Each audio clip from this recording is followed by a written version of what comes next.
অবশেষে আমিও বানিয়ে ফেললাম সেই ভাইরাল তালের চুষি পিঠা। আর এই পিঠাটা দেখো কত নরম, দেখো এই যে হাতের আঙ্গুল দিয়ে একটু জাতা দিলেই কিরকম ভেঙে যাচ্ছে, একদম নরম, মুখে দিলেই মিলিয়ে যাচ্ছে।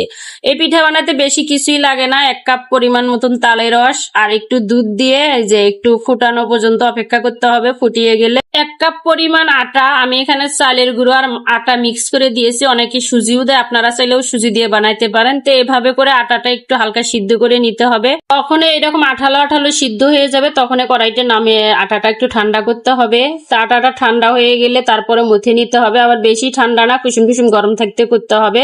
তারপরে এই যে একটু হাতে তেল মাখিয়ে নিয়ে এভাবে করে হাতের তালায় আলতো করে চুষি পিঠা বানাইতে হবে। ওগুলো একটু ছোট সাইজের থাকে, এটা একটু বড় হবে। তো এটা কিন্তু দেখে বুঝতে হবে আপনাদের, এটা বলিয়ে আসলে বোঝার কিছুই নাই।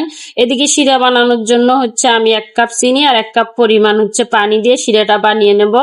তো এটা ভাইরাল পিঠা কেন বললাম, আসলে ইউটিউব, ফেসবুক, টিকটক আর হচ্ছে ইনস্টাগ্রাম সব জায়গায় এই পিঠাটা এখন ভাইরাল। আর আমি এই পিঠাটা এক দেখায় প্রেমে পড়ে গেছি। শিরাটা কিন্তু বেশি জাল করা যাবে না, বেশি জাল করলে আবার আঠালো ভাব হবে। আর এদিকে পিঠেগুলো ভাজি নেব। তো পিঠা ভাজানোর জন্য কিন্তু অল্প করে দিয়ে ভাজতে হবে, বেশি দিলে আবার ভেঙে যাবে।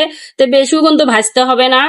তো সামান্য লাল লাল করে ভেজে নিয়ে ভাজা হয়ে গেছে, এখন আমি শিরার মধ্যে দিয়ে দিয়েছি। শিরাটাও কিন্তু হালকা কুসুম গরমে থাকবে। তো এইদিকে আমি পিঠা বানানো শেষ, এইদিকে আমার ছেলেরও স্কুল ছুটি হয়ে গেছে, ও 5টায় চলে এসেছে।